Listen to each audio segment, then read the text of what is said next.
Johnson is elected in November of 64. All during the interim between his election and his inauguration in January of 65, there are groups working, planning bombing runs, planning troop deliveries. There's a lot going on. Robert McNamara and McGeorge Bundy decide that things can't go on like this.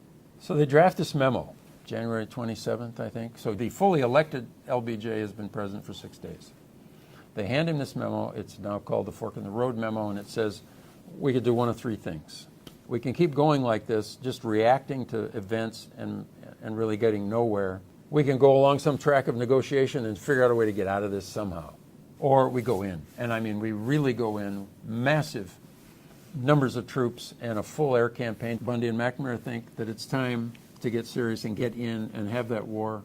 And LBJ says, well, look, I think you better go over there and one more to Bundy. To Bundy. I want you. Bundy had never been to Vietnam, ever.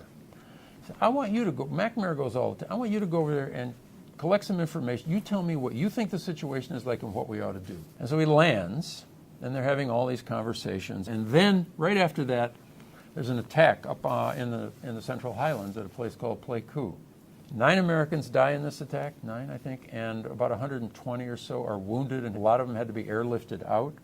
Bundy says, let's go look. I need to be able to tell my president what it's really like over here. He is totally traumatized by what he sees. There's blood everywhere. They put this makeshift tent up there, Americans dying in these tents, and he's going around. He really is not in a good way. And basically, on the basis of that attack, Mac Bundy says, let's do it. Let's go. We're going to war. Because these people are now targeting Americans. For the first time, Americans are dying in significant numbers. And there's also some talk about how provocative is Hanoi, that during the visit, while Bundy is there, they have this attack and target Americans. As if to stick it in your face. Okay, so that's the mindset that the Americans have, and they're responding politically to that. Now, it turns out that when we had one of our critical oral history conferences in Hanoi, we had people who were there on the ground, on the Vietnamese side, in the Pleiku region. In fact, the principal advisor to the NLF in Region 5, where Pleiku is, was sitting across the table, and we didn't know that that's where he had been. General Hipp says, you have it all wrong. Number one, we had no clue that McGeorge Bundy was in South Vietnam. Second, it was not a decision from Hanoi.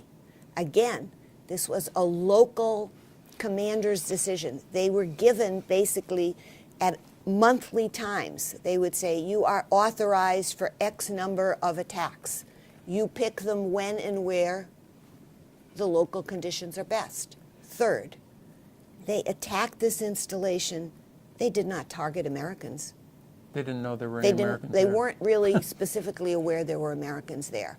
But they also said if they were, it wouldn't have deterred them. I mean, they were part of it, but it was not by any means a specific attack on Americans. So all the 3 major assumptions that the U.S. made that was very important in further escalating the war, in further confirming Johnson on a decision to really send large numbers of troops there, all 3 were wrong.